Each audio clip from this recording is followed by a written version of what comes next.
त्यसकारणले जिन्दगी अथवा मान्छे गरेको पनि एउटा पीडा जस्तै हो। जसलाई बजाउन जाने भने सङ्गीत निस्कन्छ, बजाउन जानेन भने सङ्गीत निस्कदैन।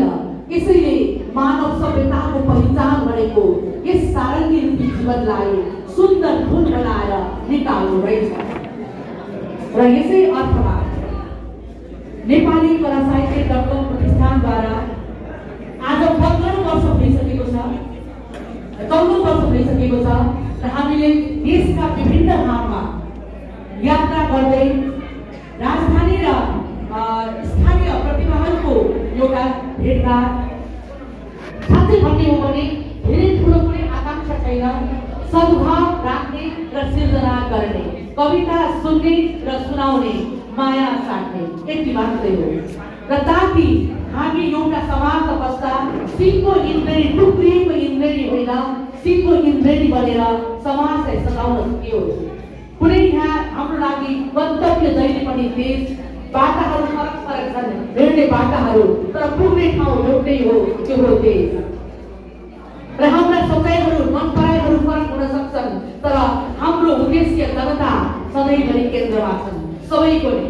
तर यसलाई हामीले अलिकति भए पनि सभ्य र शिष्ट भएर यदि त्यसलाई अगाडि बढाउन सक्यौँ भने अब यो देशको भविष्य हामीले धेरै टाढा इन्द्रेणी समाउनलाई धेरै टाढा होइन, हामी रोल्पामै समाउन सक्छौँ, रोल्पामा इन्द्रेणीलाई सजाउन सक्छौँ।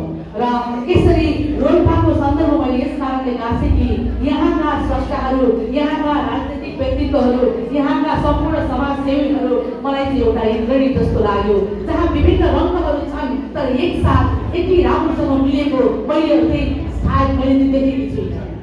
र यस अर्थमा यो रोल्पालाई हामीले यसपटक हामीले परिचय भएपछि, स्वास्थ्य शिविरपछि हामीले यो ठाउँलाई रोज्यौँ र हामीले यो कार्यक्रम गर्न हामीले सहकार्य गर्न सकिन्छ, किनकि पेट्रो विचार भएर पनि एक ठाउँमा काम गर्न सकिन्छ भनेर हामीले कार्यक्रम गरेका हौँ। योभन्दा बढी हाम्रो कुनै पनि छैन र यहाँका स्थानीय स्रष्टाहरूलाई पनि पुरस्कृत गर्ने, सुन्ने र सुनाउने, यति मात्रै हो। र यति भन्दै आजका पुरस्कृत स्रष्टा दुईजना हुनुहुन्छ। खालि राजधानीमा बसेर पुरस्कृत गर्नु मात्रै ठुलो कुरा होइन, स्थानीय ठाउँमा आएर र आज पुरस्कृत हुन गइरहेको भएका दुईटा प्रतिभाहरूसँग तपाईँहरू त पूर्ण रूपमा परिचित हुनुहुन्छ र हामीले पनि परिचित हुने अवसर पायौँ। र स्थानीय तहबाट नै, यहाँबाट नै, यहाँको सिफारिसमा र हामीले पनि त्यही रूपमा हामीले पनि अत्यन्त उपयुक्त ठाने निर्णय गरेका छौँ र जस आधारमा योगेश्वर वाङ्मय पुरस्कारद्वारा पुरस्कृत हुँदै गइरहेको भएको छ दिदी गुरुजी। र उहाँको व्यक्तित्वलाई चाहिँ हामीले जसको बारेमा, जसको नाममा यो पुरस्कार राखिएको छ उहाँ हुनुहुन्छ हाम्रा संस्थाको उपाध्यक्ष राजेश्वर कार्कीज्यूका पिताज्यू योगेश्वर कार्की, स्वर्गीय योगेश्वर कार्कीज्यू। र उहाँको स्मरणमा योगेश्वर स्मृति प्रतिष्ठानद्वारा राखिएको पुरस्कार नेपाली कला साहित्य डटकम प्रतिष्ठानका लागि। र यो पुरस्कारमा चाहिँ जसरी उहाँ शिक्षा सेवी जाजरकोट जस्तो ठाउँमा बसेर शिक्षाको पूर्ण रूपमा स्कुल स्थापना गरेर 50 रुपियाँभन्दा बढी जग्गा भएपछि सबै सम्पत्ति दान गरेर र सम्पूर्ण रूपमा त्यहाँका पुस्तकालयको लागि पुस्तकहरू प्रदान गरेर र यस प्रकारले जुन प्रकारले सेवा गर्नुभएको थियो र लेखक पनि हुनुहुन्थ्यो र उहाँकै नाममा स्थापना गरिएको यो पुरस्कार र यस्तै प्रतिभा यहाँ दिदी गुरुजी हुनुहुन्छ र उहाँलाई हामीले जुन सम्मान गर्न पाएका छौँ र सम्मान गर्दाखेरि यस्तो लागिरहेको छ कि नेपाली कला साहित्य प्रतिष्ठान र योगेश्वर स्मृति प्रतिष्ठान पनि धन्य भएको छ। एउटै किसिमको बाङ्मैको सिंहको बाङ्मैको सेवा गर्ने एउटा संस्थालाई सम्मान गर्न पाउँदा हामी अत्यन्त गौरवान्वित भएका छौँ। र उहाँका अब सम्पादनमा त्यतिकै हस्तक्षेप, पत्रकारितामा त्यतिकै हस्तक्षेप, शिक्षामा पनि त्यतिकै हस्तक्षेप, यी सबै कुराले हामीलाई अत्यन्त प्रेरित पारेको छ। र यसका लागि म हाम्रा डिबी गुरुज्यूलाई एकदम हृदयबाट हाम्रो संस्थाका तर्फबाट अत्यन्तै आभार आभार पनि प्रकट पुरस्कार ग्रहण गरिदिनु भएकोमा स्वीकृत गरिदिनु भएकोमा हामी आभार पनि प्रकट गर्छौँ र हार्दिक बधाई पनि ज्ञापन गर्छौँ। र यस्तै प्रकारले अर्का रहित विभागज्यूलाई यो चाहिँ अमेरिकी नागरिक ग्रेगरी जी मस्कारीले भन्ने हुनुहुन्छ। उहाँले नेपालको संस्कृतिका विषयमा पिएचडी गर्नुभएको छ। मैले यो कुरा भन्नै पर्छ।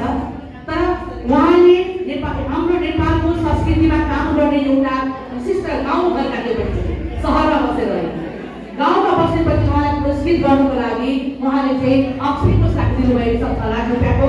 यसै अक्सिजनबाट यो पुरस्कार समर्पण गर्ने गरिन्छ र यो पुरस्कार समर्पण गरिरहँदा यतिखेर उहाँ अमेरिकामा उहाँ क्यान्सरसँग जुझिरहेको भएको छ।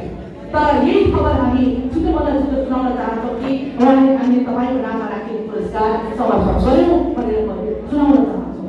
र यो हरेक वर्ष समर्पण गरिनेछ र आजभन्दा 3 वर्ष अगाडि नै समर्पण गर्दै आएका छौँ।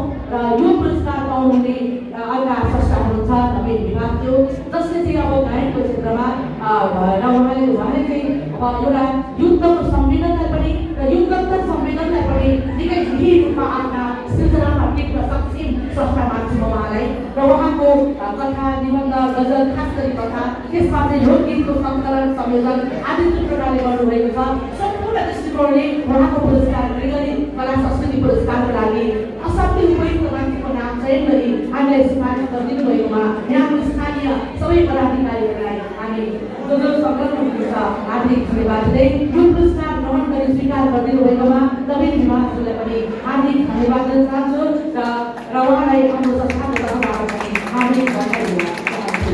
यति भन्दै मानव सभ्यताको पहिचान कला साहित्य संस्कृति नै हो। शिष्ट र सभ्य बनाऊ र हाम्रो नेपालको पनि नाम सबै ठाउँमा अत्यन्त उच्च पार्ने कोसिस गरौँ भन्दै हार्दिक धन्यवाद दिन्छु। उहाँलाई पनि हार्दिक